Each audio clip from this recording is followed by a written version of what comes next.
Kami dari kelompok 10 Prodi Manajemen kelas 4 ingin mempresentasikan jenis-jenis paragraf. Sebelumnya perkenalkan saya Syaira Citra Nova dengan NIM 641482. Perkenalkan, nama saya Karina Alfatika dengan NIM 64240238. Saya Naurel Siti dengan NIM 64240102. Perkenalkan, nama saya Nabila Yati dengan NIM 64240008.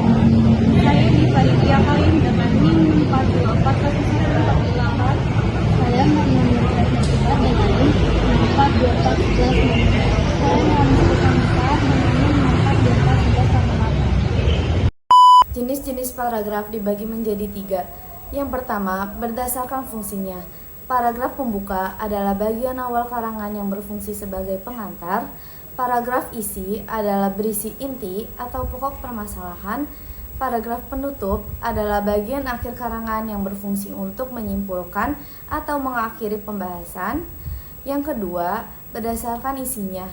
Paragraf deskriptif adalah paragraf yang memberikan gambaran atau penjelasan mendetail tentang suatu objek, orang, tempat, atau situasi. Paragraf naratif adalah paragraf yang menceritakan sebuah peristiwa atau kejadian secara kronologis. Paragraf eksposisi adalah paragraf yang bertujuan untuk menjelaskan atau menguraikan suatu gagasan atau informasi secara objektif. Paragraf persuasi adalah paragraf yang bertujuan untuk membujuk atau mengajak pembaca. Paragraf argumentasi adalah paragraf yang menyampaikan pendapat atau gagasan yang disertai dengan bukti-bukti dan alasan yang mendukungnya. Yang ketiga, berdasarkan tata letak gagasan utamanya. Paragraf deduktif adalah paragraf yang gagasan utamanya berada di awal paragraf. Paragraf induktif adalah paragraf yang gagasan utamanya berada di akhir paragraf. Paragraf deduktif induktif adalah paragraf yang gagasan utamanya berada di awal dan di akhir paragraf. Paragraf ineratif adalah paragraf yang gagasan utamanya berada di tengah-tengah paragraf. Yang pertama, paragraf pembuka. Paragraf yang biasanya terdapat pada awal sebuah karangan. Biasanya paragraf ini dihadirkan untuk memancing rasa ingin tahu pembaca terhadap isi karangan secara keseluruhan. Contoh, berjuta-juta orang mengetahui bahwa merokok itu dipercaya merusak dan bahkan berbahaya bagi kesehatan. Namun, berjuta-juta orang tetap merokok atau bahkan mulai merokok. Mengapa? Yang kedua, paragraf yang berisi bagian-bagian pokok yang ingin disampaikan oleh penulis dalam sebuah karangan. Contoh, ahli dalam berbagai bidang mengatakan bahwa merokok dan proses yang menjadikannya kebiasaan merupakan suatu hal yang sangat rumit dan belum dapat dimengerti sepenuhnya. Tentu saja, hal-hal tertentu dapat ditunjukkan seperti mengapa orang mulai merokok dan lainnya tetap merokok, tetapi hal itu bukanlah hal yang mudah. Selanjutnya yang ketiga, paragraf penutup. Jenis paragraf berdasarkan fungsi terakhir adalah paragraf penutup. Paragraf penutup berisikan simpulan maupun saran. Contoh, kita tahu bahwa sebagian besar orang mulai merokok karena orang-orang di sekitarnya merokok. Tahukah Anda bahwa di kelas 12, 40-55% anak merokok? Pada usia 25 tahun, sekitar 60% pria dan 36% wanita merokok. Anak-anak merasa mereka tampak dewasa dengan merokok, dan anak lain mendesak mereka untuk merokok, dan mereka melihat orang tua mereka merokok. Jadi, mereka juga mulai merokok. Selanjutnya, jenis paragraf berdasarkan isinya. Yang pertama, paragraf deskriptif. Jenis paragraf berdasarkan isinya, pertama ada paragraf deskriptif. Paragraf deskriptif adalah paragraf yang menggambarkan peristiwa maupun keadaan yang membuat pembaca seolah-olah bisa merasakannya. 2. Paragraf naratif. Paragraf naratif yang memiliki makna sebagai paragraf yang isinya menceritakan suatu peristiwa atau sebuah masalah. 3. Paragraf eksposisi adalah paragraf yang menerangkan suatu pokok persoalan. Biasanya paragraf ini bertujuan untuk memperluas wawasan pembaca. 4. Paragraf persuasi. Berbeda dengan paragraf eksposisi yang memberikan wawasan kepada pembaca, paragraf persuasi justru mampu mempengaruhi pembaca. Paragraf persuasi adalah paragraf yang isinya dapat membujuk pembaca agar tertarik dengan apa yang disampaikan oleh penulis. 5. Paragraf argumentatif. Paragraf ini isinya bertujuan untuk meyakinkan pembaca agar memperoleh maupun menerima gagasan yang disampaikan oleh penulis.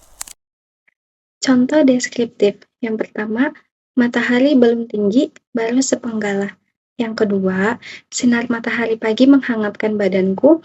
Yang ketiga, di depanku bermekaran bunga beraneka warna. Yang keempat, angin pegunungan membelai wajah, membawa bau harum bunga. Dan yang terakhir, kuhirup hawa pagi yang segar sepuas-puasku. Untuk contohnya naratif, yang pertama, tepat ketika tanggal 10 Maret 2013, sekolahku libur selama 9 hari dan akan berakhir pada tanggal 18 Maret 2013. Yang kedua, aku dan seluruh keluargaku tidak menyanyiakan waktu untuk mengadakan liburan keluarga. Yang terakhir, pagi-pagi aku telah berbenah dan menyiapkan semua perbekalan yang nantinya diperlukan. Contoh eksposisi. Pertumbuhan ekonomi Indonesia selama beberapa tahun terakhir ini mencapai rata-rata 7-8% per tahun. Dengan demikian, pendapatan per kapita penduduk Indonesia mencapai beberapa kali lipat. Selain itu, berdasarkan data Biro Pusat Statistik, jumlah penduduk yang dikategorikan miskin juga banyak berkurang. Contoh persuasi. Menabung uang di bank lebih aman dan menguntungkan. Uang kita akan mendapatkan keuntungan dari bank sesuai dengan uang tabungan yang telah disetor. Uang kita juga akan terjaga keamanannya dari pencurian. Oleh karena itu, marilah kita menabung uang di bank sebagai jaminan masa depan kelak. Selanjutnya ada argumentatif. Contohnya, larangan merokok di ruang publik adalah langkah yang tepat. Asap rokok jelas mengganggu kesehatan perokok pasif, terutama anak-anak dan ibu hamil. Penelitian medis telah berulang kali membuktikan bahaya paparan asap rokok bagi kesehatan. Oleh karena itu, demi menciptakan lingkungan yang lebih sehat bagi semua, larangan ini harus ditegakkan secara konsisten. Kemudian ada jenis paragraf berdasarkan letak gagasan utamanya. Yang pertama ada paragraf deduktif. Paragraf ini merupakan paragraf yang kalimat utamanya terletak di awal. Kemudian, akan diikuti dengan kalimat-kalimat penjelas. Selanjutnya yang kedua ada paragraf induktif.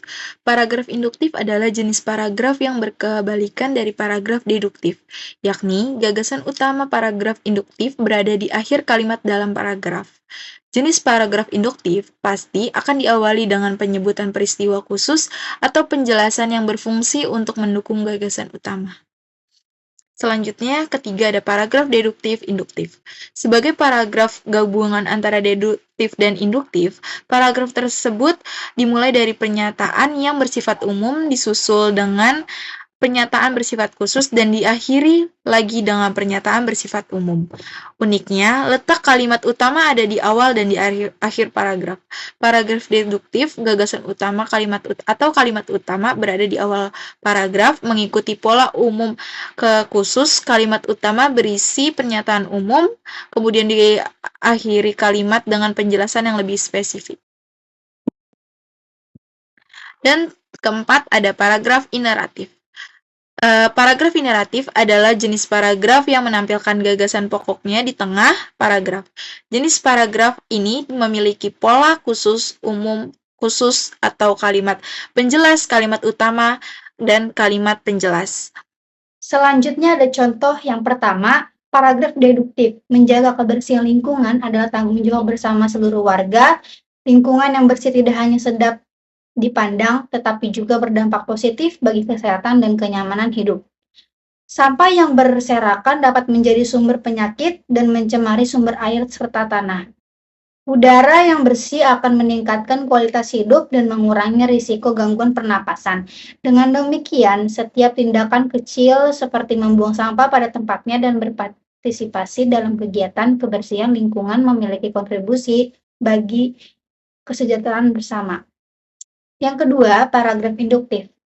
Panas atau demam yang tinggi selama beberapa hari dapat dicurigai sebagai demam berdarah. Seseorang yang menderita demam berdarah juga mengalami pendarahan dari lubang hidung atau mimisan. Selain itu, muncul bintik-bintik merah pada tubuh. Semua gejala tersebut hendaknya diperhatikan sehingga jika terdapat gejala-gejala tersebut, penderita bisa ditolong dan ditangani dokter. Dan yang selanjutnya, 3. Paragraf deduktif induktif. Hasil penelitian mengungkapkan bahwa tingginya kolesterol merupakan faktor risiko yang paling besar seseorang untuk menderita penyakit jantung koroner. Sebenarnya banyak faktor yang dapat mempengaruhi tinggi rendahnya kolesterol, tetapi yang dianggap paling besar perannya dalam masalah tersebut adalah tingginya konsumsi lemak serta kandungan konsumsi asam lemaknya. Dalam hal ini minyak goreng merupakan sumber utama lemak yang tidak baik. Dengan demikian kolesterol merupakan penyebab utama penyakit jantung koroner. Yang keempat, paragraf naratif. Bencana gempa bumi dan tsunami melanda Aceh. Selain itu gempa bumi juga melanda kota Yogyakarta dan beberapa kota lainnya. Banjir terjadi di kota Jakarta. Beberapa kapal tenggelam dan hilang perairan. Kecelakaan pesawat juga terjadi di beberapa tempat. Indonesia memang sedang ditimpa banyak musibah dan bencana. Bencana-bencana tersebut menelan korban baik harta maupun jiwa. Berbagai bencana atau musibah yang berkaitan dengan virus penyakit juga menelan korban yang tidak sedikit. Selanjutnya kesimpulan, paragraf terdiri dari berbagai jenis yang dibedakan berdasarkan fungsi, isi, dan letak gagasan utama.